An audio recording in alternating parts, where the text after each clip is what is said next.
I trust you will find your compensation to be more than satisfactory. We wish to make clear that we are pleased with the efficiency and thoroughness of your work, so much so that we have come bearing new tasks in need of your competent hand.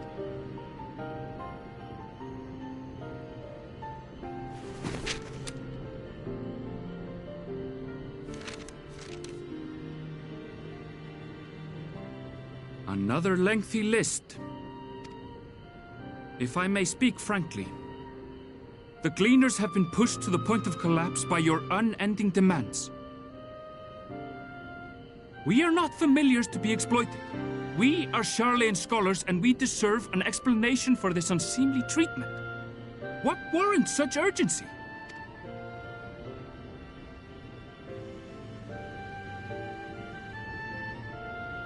In an age long past, Charlayan was charged with a momentous duty. And now that word of the final days hangs heavy in the air, the time has come for us to fulfill that charge. I can say no more, but I promise you this. All will be revealed in due course. And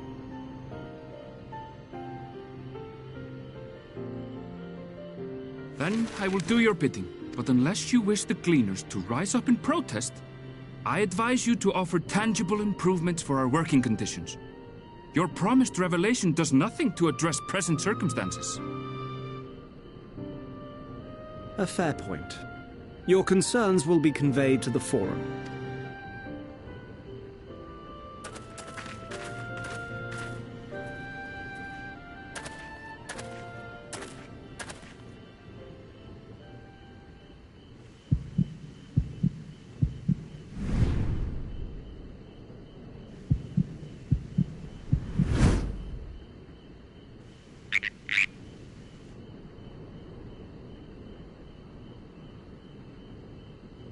I hope that was informative.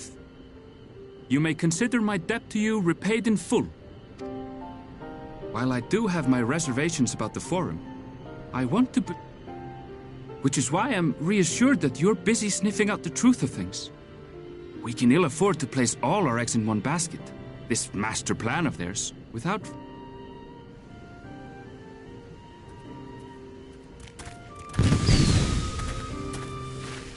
Wait! How did you know it was us? If you mean to impersonate a toad, try studying the real thing. And don't try to fool an expert.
for you.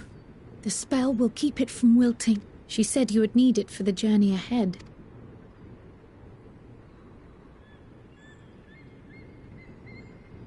Will you speak with her now? I cannot hope to match Minfilia's clarity, of course, but...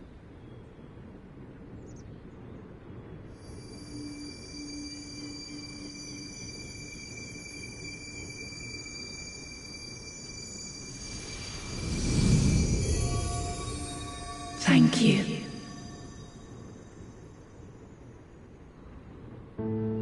Do not worry. She has lent me her body for only a moment.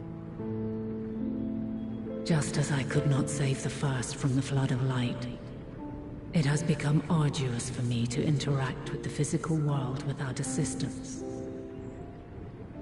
Though I might converse with you for a time, the incorporeal form I assumed on the ship would be incapable of casting even the simplest enchantment. It is in the depths of the ethereal sea, the place to which all life returns, where my influence is greatest. After Minfilia's sacrifice on the first, it was to the sea, here in the source, where I ferried her soul. I wished that gentle spirit to find rest in the world she loved so well. Her, and another who may yet have a part to play. Though that... Take the flower. Walk free, for you are free to... That blue will be your guide, test and proof of your conviction. In darkness, seek joy. Surrender not to sadness, and see beyond despair. Together, raise it aloft and let it shine till the end, blinding and radiant.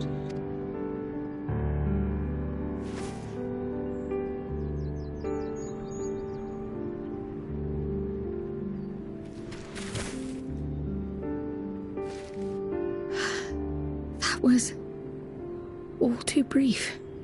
Already she seems so far away.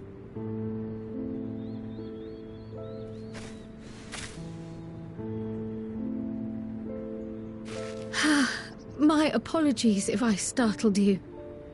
Ever since we began our descent into Labyrinthos, I had sensed another's will, straining to reach out. Even with my particular talents, though, I was unable to make a connection at first, so weak and tenuous it was. Once I took hold of that wispy thread, imagine my surprise to discover it was Heidelin herself. Needless to say, it seemed wise to learn what we could before letting...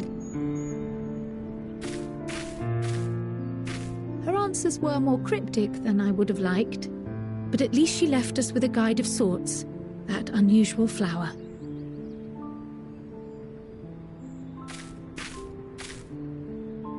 Yes, we are definitely making progress.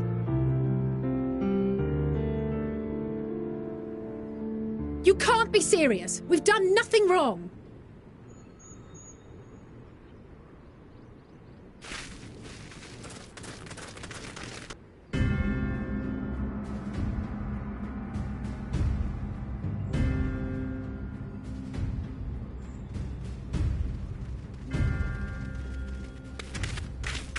Master Fortuno? What business has the Forum with us?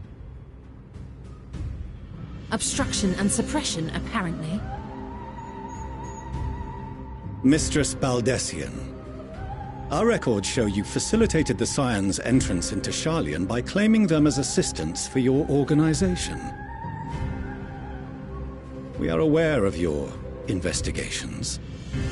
After alerting the major institutions to the presence of potential troublemakers, we received word from an Archean custodian.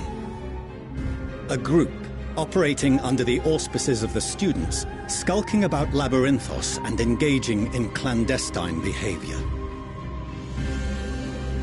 Clandestine? We may not have entered Sharlayan as Scions, but we did naught to conceal our identities. Our only purpose in this city is to seek the truth. I can think of no reason why our actions should warrant the Forum's intervention. 'Tis not our way to discourage the pursuit of knowledge, but the timing of such pursuits must be considered, not to mention their potential impact.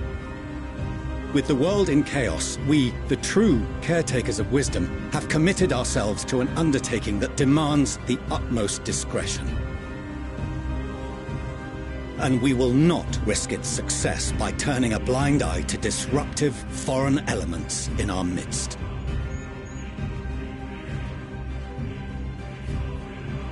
What, then, is to be our fate?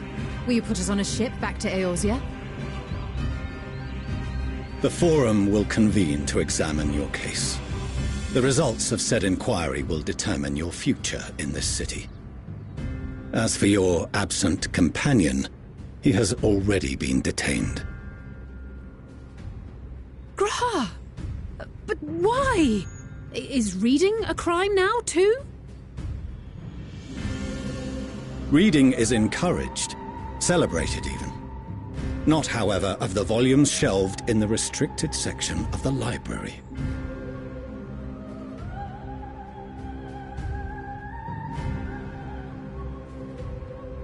Refusing to comply will only make matters worse. Let us instead treat this as an opportunity to open a dialogue with the Forum.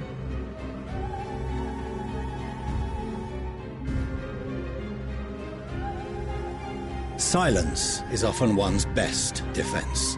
I would advise against prolonging the proceedings with frivolous discourse.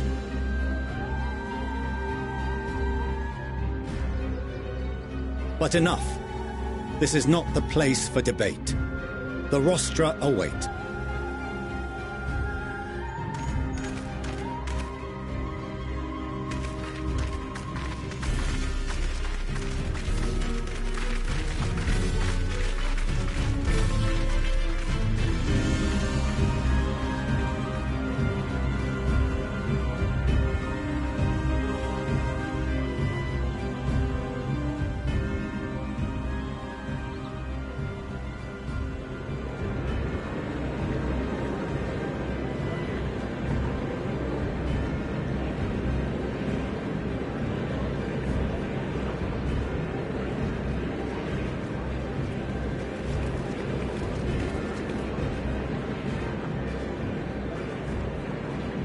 Forgive me. I was careless. We would have been detained regardless. This way, at least, we managed to stay together. I trust your time within the Forbidden Archives was well spent.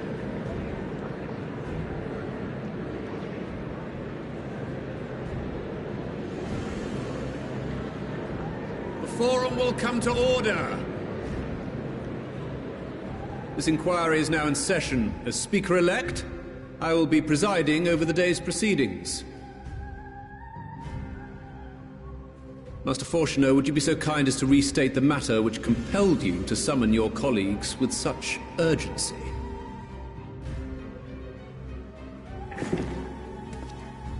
As you are all aware, we recently denied Eorzea's request for Sharlayan assistance. Since then, certain individuals dissatisfied with our decision have taken it upon themselves to interfere with our work. They entered our nation masquerading as associates of the students of Baldessian. But these malcontents are better known as the Scions of the Seventh Dawn. These militants wield influence with both the Eorzean and Eastern alliances, and are inextricably involved with the crises presently afflicting the world at large. Loose in our city, these warmongers sought to meddle with and expose matters of state secret. What are they, if not a dire threat to be expelled?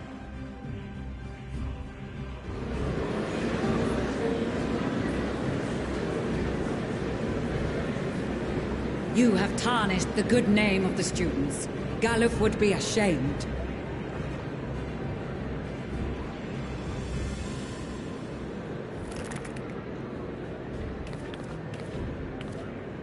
Serf Baldessian was never one to forsake his fellow man. Even if this nation closed every door and retreated from the world, he would have found a way to help the Scions, help every soul of this star fight back against the coming doom.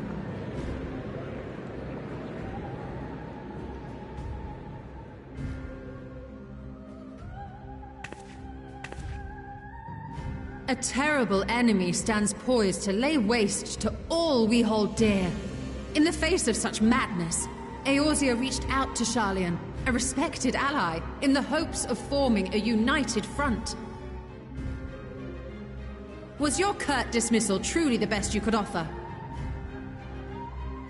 Or are you so preoccupied with your momentous duty of an age-long past that even the end of the world is unworthy of your attention?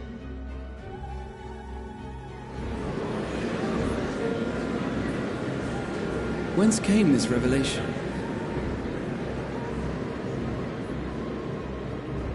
From the mouth of a Forum member within fortuitous earshot. Then it seems your findings support my own.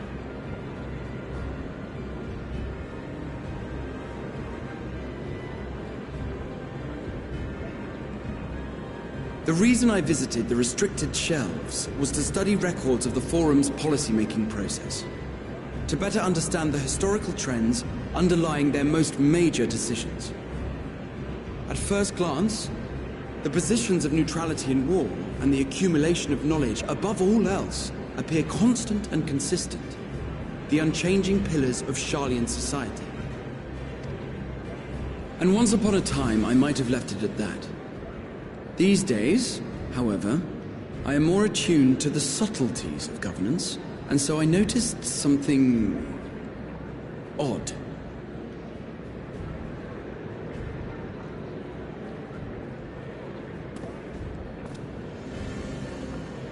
From a particular point in time, the purpose of these policies shifted. No longer was knowledge preserved for the benefit of society. Rather, society was to be gradually reshaped to ensure the preservation of knowledge.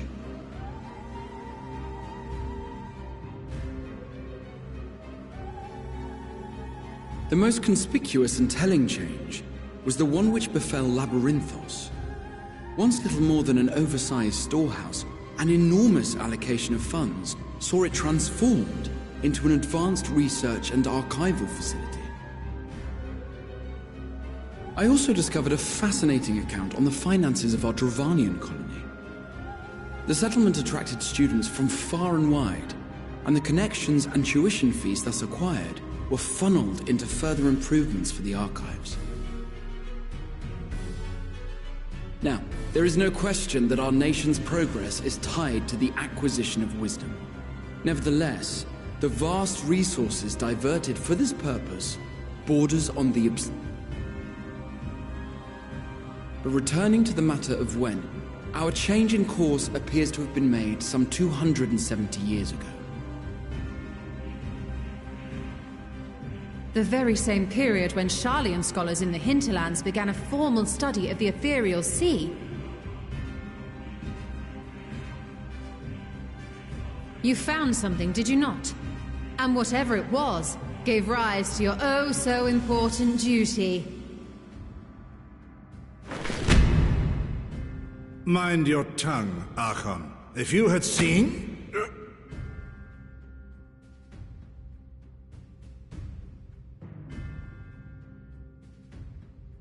Yes, we are bound by a duty we cannot ignore. Knowing this, what would you have us do? Abandon our vital work and join you on the field of battle? We will never choose the way of the sword. We will fulfill our mission, not through strife and bloodshed, but survival. Come what may, we shall live on. We must. Do as you must, then. But we Scions will fight until the heavens fall, until our last breath.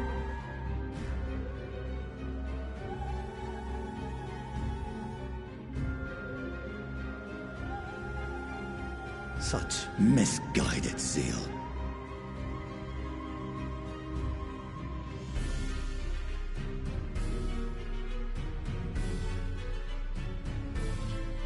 Father, Master Fortuno, I fail to understand the stance you have elected to take. But by the same token, I have yet to find a compelling argument to counter the challenge you put to us in Gridania. Still, in the midst of my uncertainty,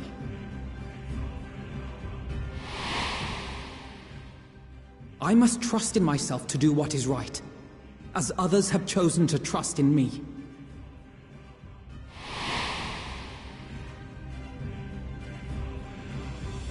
So I will continue, as I always have, weighing the consequences of my every action, and allowing my hope for the future to inform my decisions.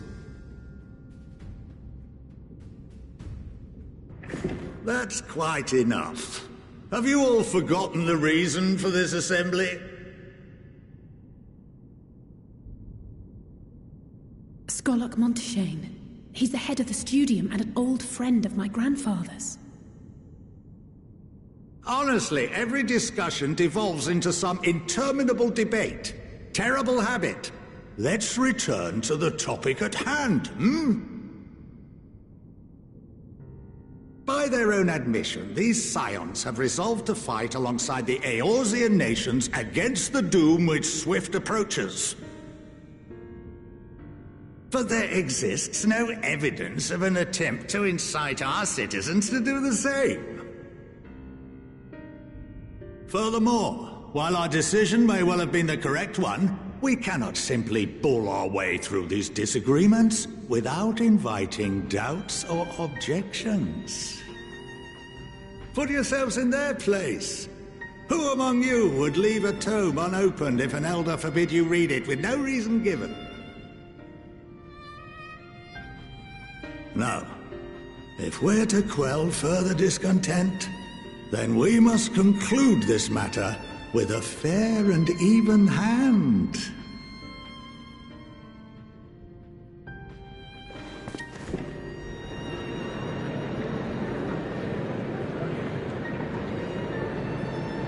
Order! We will have order! Master Monteshane raises some valid points. Keeping such concerns in mind, I propose we enforce the following measures. Until further notice, the students of Baldessian are to cease any and all activities within the domain of Sharlayan.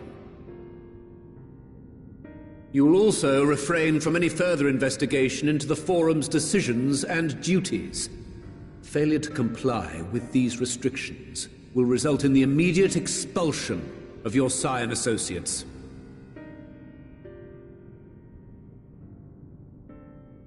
Let us put this judgment to a vote. All in favor, raise your hand.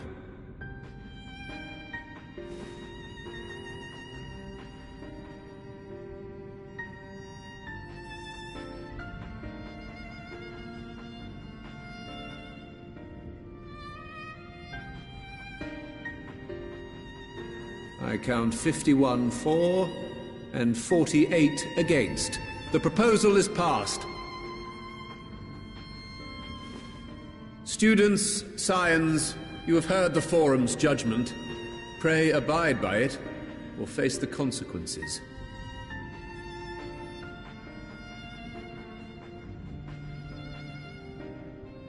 Honored members, I thank you for your time. This inquiry is concluded.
Welcome home, my lady.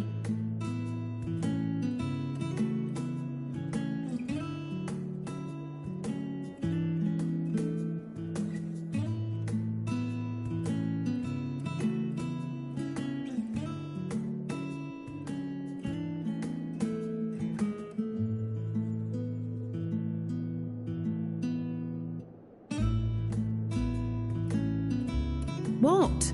What are you gawping at?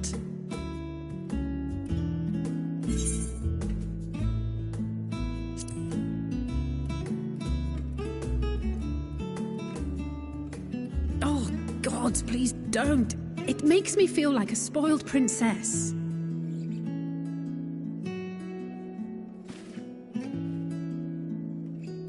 Lord Fortuneau is not to hear of this visit. And I should also like the children to have their gifts, ere my husband makes his return. As you wish, my lady.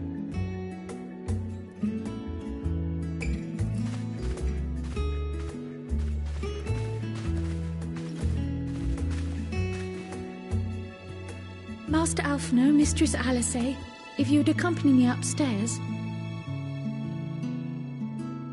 We shan't be long.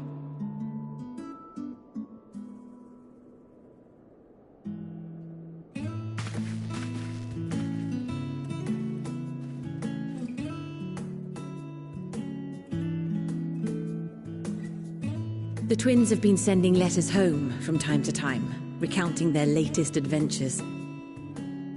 I am sure they withhold certain details, of course, if only to keep me from worrying. Yet a mother worries all the same. In the early days especially, I tried to support them as best I could, sending the Scion's coin and other such donations.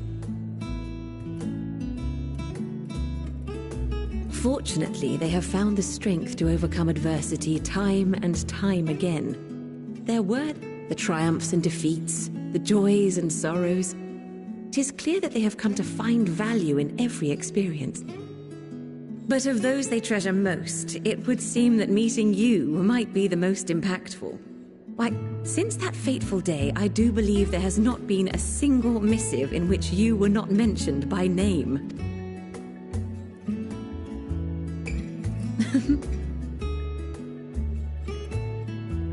'Tis plain they care for you, and I am glad they have such a steadfast companion watching over them.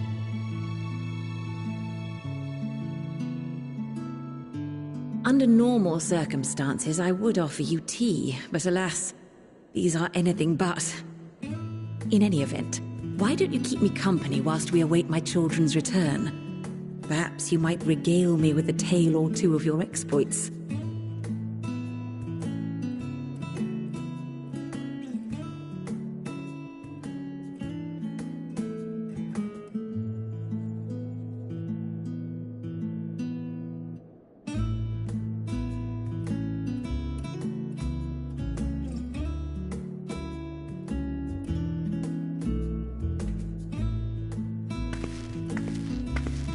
When you mentioned gifts, I wasn't sure what to expect.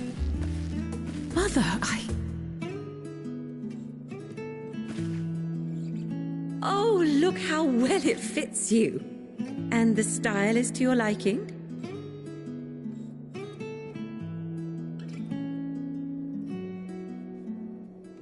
It's perfect. Exactly what I would have chosen. But please, tell me you had something different made for Alphino. Naturally. You are hardly little children anymore. And while I shall miss dressing you in those precious matching outfits, I must respect the individuals you have grown to become. See for yourself.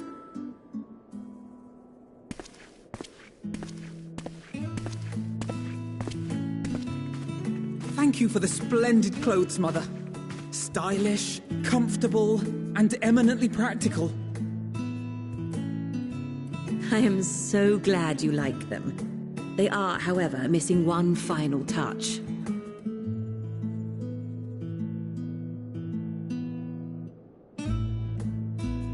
If you would allow me, Master Alphino.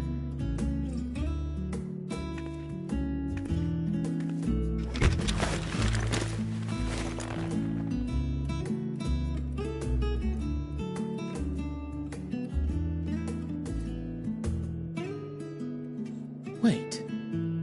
Are these... A sage's tools of the trade. They belonged to your father.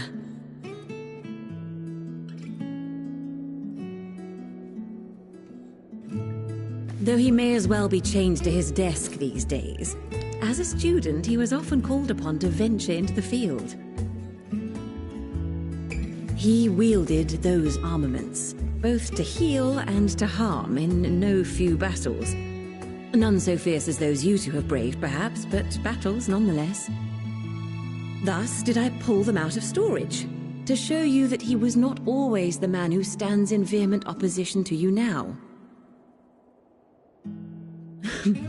And also because it would be a terrible waste of ridiculously expensive House Leveilleur commissioned artistry.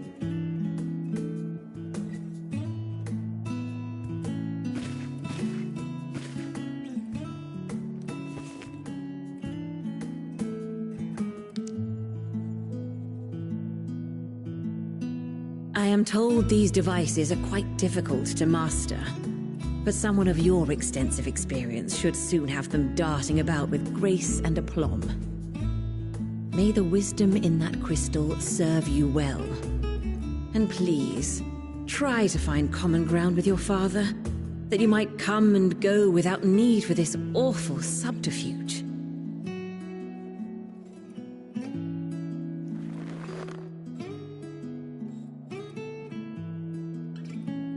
We will, Mother. I promise. My final gifts to you, before you run off, are an observation and a suggestion. Firstly, Fortunato has ever been a serious man, but it was only after you were born that he truly lost himself in his work. I may not know the Forum's inner workings, but I know your father's. The timing of that change in him holds some significance. Secondly, do not seek to best your father with words. Far better that you simply show him. Let him discover the merit of your actions, after they cannot be undone.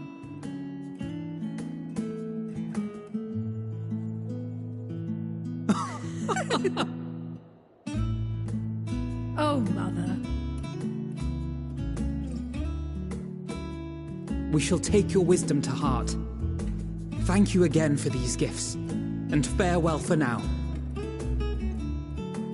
Safe travels, my children. Eat well, stay warm, and keep your friends close.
Right, we're all set. Just the four of you, was it? 3. I'm already attuned to the crystalline Thavnir. You are? Oh. I would have preferred more test subjects. Oh, well, never mind. If our 3 travelers could line up here, please?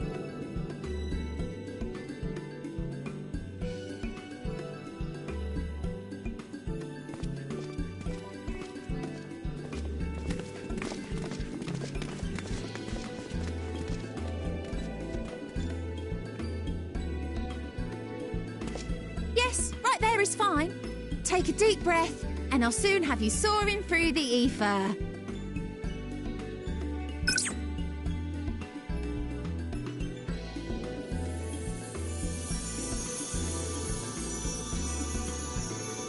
Oh, and one last thing. You might experience a teensy-weensy touch of violent ethereal sickness. Good luck! What?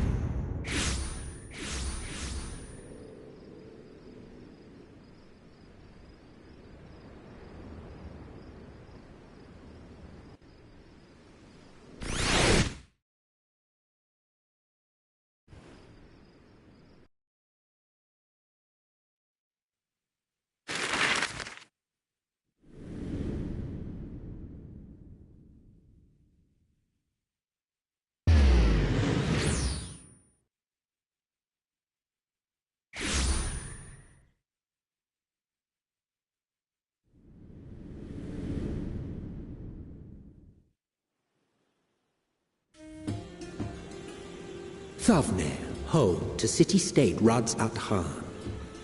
Rising from the southeast waters of the Bounty, this Isle of Plenty served as the battleground for a conflict between 2 peoples.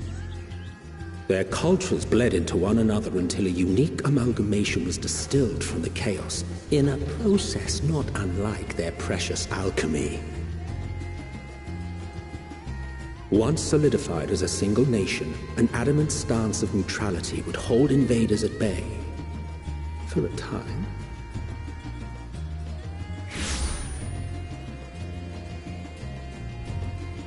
Now across this vibrant isle creeps a fog of malice. What choice do you have?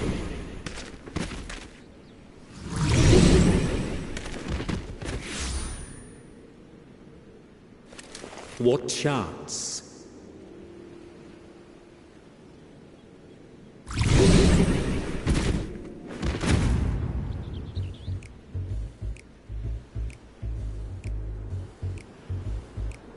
Against such an insidious foe.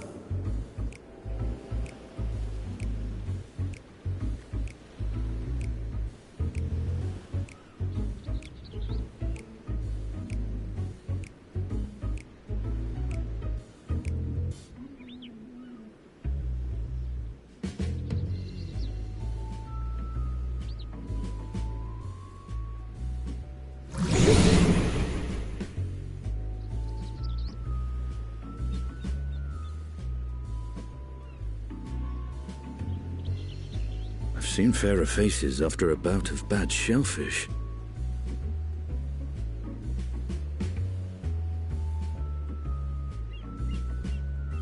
Let me bring you something to drink. That should help settle your bellies.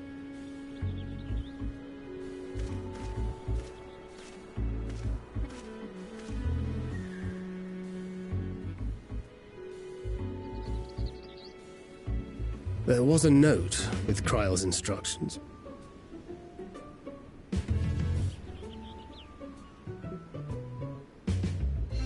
Don't let a Stinian roam the markets alone. He's alarmingly bad with coin.